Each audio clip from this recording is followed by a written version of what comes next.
Aaron's Blood is a vampire-themed horror story that embarks on a journey of embracing fatherhood through the struggles of loss and blood. Tate inherited hemophilia by his father, Aaron, and the sound of beeping medical devices are sadly equally familiar to him. It's a busy day for Aaron as he performs another blood transfusion, just like he has for the past 10 years. Not aware it may be the reason behind his biggest nightmare ever, he suddenly gets a call from his son's school. He rushes over to learn that his son has been suspended from school for a day. His behavior is unusual considering his character, but his teachers think it's probably because of the accident from last year. Aaron confronts Tate about what happened at school, and he admits to tripping his bully in retaliation before receiving an earful. Aaron is growing increasingly worried about his erratic behavior. The next day, Tate faces his tragedy. Aaron is worried about Tate, who is suffering a hairline fracture and multiple other complicated injuries after he was tripped by his bully at school. For a hemophiliac, this could be fatal. Tate is in a miserable condition and lies on his bed motionless while he is being given a blood transfusion, the donor being unknown. The atmosphere is stagnant, and tension grips them both,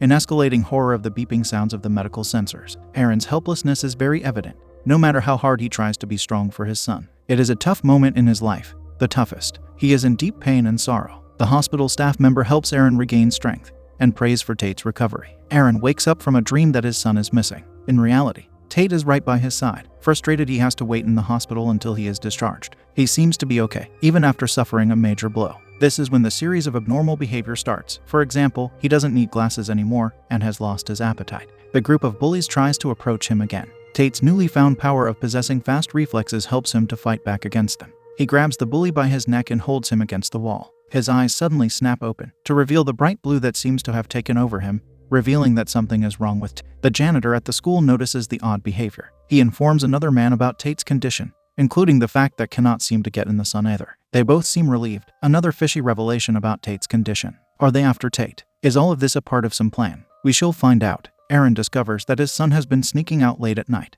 and Aaron is instilled with fear and worry as his son is sick and should not be out this late at night. He finds Tate's closet and all of his belongings missing. The anxiety is through the roof, almost as if Aaron is aware he is about to find out something terrifying. Aaron immediately begins to search the house, calling out his son's name and looking for any sign of where he might have gone. He checks the front door and finds it unlocked, which only heightens his anxiety. As the plot progresses, we see Tate begin to exhibit increasingly strange and alarming behavior. A scene takes place in Tate's bedroom, where he is seen lying in bed, seemingly asleep. With an axe in hand and footsteps so light, some men are after Tate and sneak into his house. One of them holds the axe to Tate's neck when Aaron catches on and points a gun to their head before the men can harm him. However, a cut appears on Tate's neck, but he seems unfazed. The men are about to harm Aaron when suddenly Tate's eyes snap open and he lashes out at one of the men, drinking his blood. Aaron watches in horror and tries to stop the other man from escaping. He hands the axe over to Aaron, who is confused and scared. The axe should be used to behead Tate, who is transforming until his heart stops.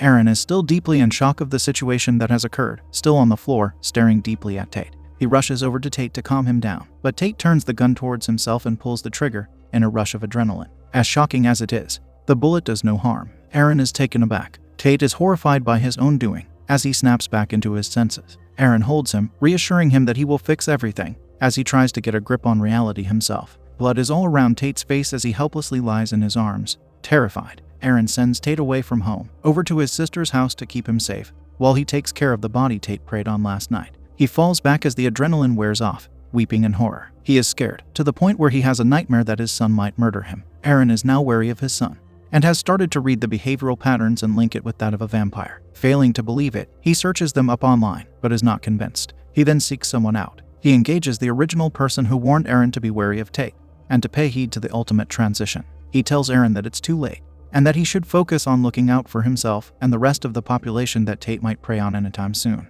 Aaron brushes off the warning, still committed to seeking out a cure. He can't help but realize how grave the situation is, and how deep of a mess it is becoming for him and his son. Tate is own flesh and blood, and he cannot give up on him. He storms out of the place, determined to find the solution. Aaron goes on the lookout for the transfusion donor to find a possible explanation, and even points a gun at her to rule out the possibility of her being a vampire. He is disappointed after learning that she isn't something even close to what his son is becoming. Aaron's anxiety and helplessness can be felt to be intensifying. He is still adamant to find answers, and visions replay into his head. In a faint memory of his son in the hospital, he sees a Jesus Helps banner and pauses. He recalls the time a priest at the hospital requested a prayer with Tate in person. He seeks out his information and speaks with him. Father Kane admits to transforming Tate into a vampire. Tate was close to passing, and his brain was bleeding while the doctors still had not realized. He drank his blood, reviving him and starting his transition into a vampire, thanks to his blood being infected with vampire blood. Meanwhile, Tate, nearing the completion of his transition, is now actively seeking out his prey. The easy target, his dad's sister, is in the house. There is a moment where he stands behind her, his stare piercing into her skin, locking his target and getting ready to devour her. He is gone as soon as she looks behind her. The moment is intense,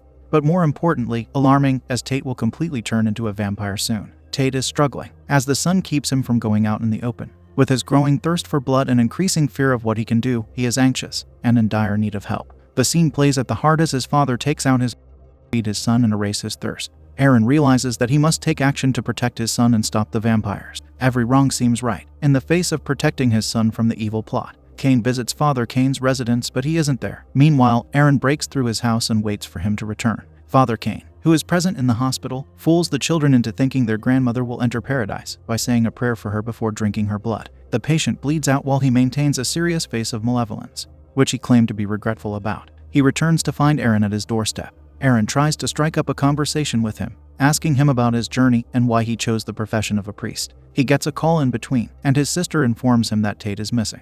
Aaron, contrary to his character, is calm and assures her that he is probably somewhere close by. Tate is on the hunt for his bully, and the scene implies that he is after him, wanting to devour him alive. With one last plea to ask for the prayer of strength, Aaron takes it in before the tragedy unfolds. The prayer is an indication that something that requires immense luck and strength is about to follow, and Aaron appears tense. They speak the prayer before Father Kane is beheaded, while Duke stands above him with an axe. The holy act is done, and Father Kane is gone. The bully is in his room when he hears the window creak. Calling out to his mom, he gets up to check the window, when suddenly Tate lashes out at the glass. He jumps back and screams, causing others to enter the room as he tells them that he saw Tate. The scene symbolizes his transformation getting the best of him, and the hate towards his bully being his motivator for the pursuit. He snaps back to his senses and ends up at the doorstep of his home. Meanwhile, Aaron is being interrogated by the police about his whereabouts before the murder, when Duke steps in and threatens them to stay out of it. Aaron returns home to find his son in a state of distress and depression. Tate expresses his desire to end his life, to which Aaron responds with fatherly love and reassures him that everything will be all right, equally scared himself. As a last resort to save his son, Aaron mixes an unusual combination of ingredients, including blood, hoping that it will cure Tate. The scene is tense as Tate drinks the mixture and rests, leaving everyone curious about what will happen next. Aaron sits beside Tate, anxious and afraid, but also hopeful that the concoction will work. Suddenly, Tate's body becomes still and unresponsive, and Aaron tries to shake him back to consciousness. Tate then spits out blood, and his voice changes. His skin starts transforming, rising above him and latching onto the ceiling, while his eyes glow a bright blue color. Aaron stands in horror, trying to process what is happening to his son. Eventually, Tate's body falls back on the bed, withering and helpless. Aaron is terrified, but he manages to muster up the courage to go near him and hold him in his arms. He stays by Tate's side for days and nights, silently weeping as he watches over him. As time passes, Tate slowly wakes up and calls out to Aaron. Aaron is filled with joy and relief that his son is alive and well. Tate thanks the people who helped him, and Aaron watches in amazement as his son stands up and walks outside. Tate stops in his tracks, and with a deep breath, he puts his arm in the sun to check if it will burn him. To Aaron's delight, Tate is unharmed, and he steps out into the sun, taking it all in.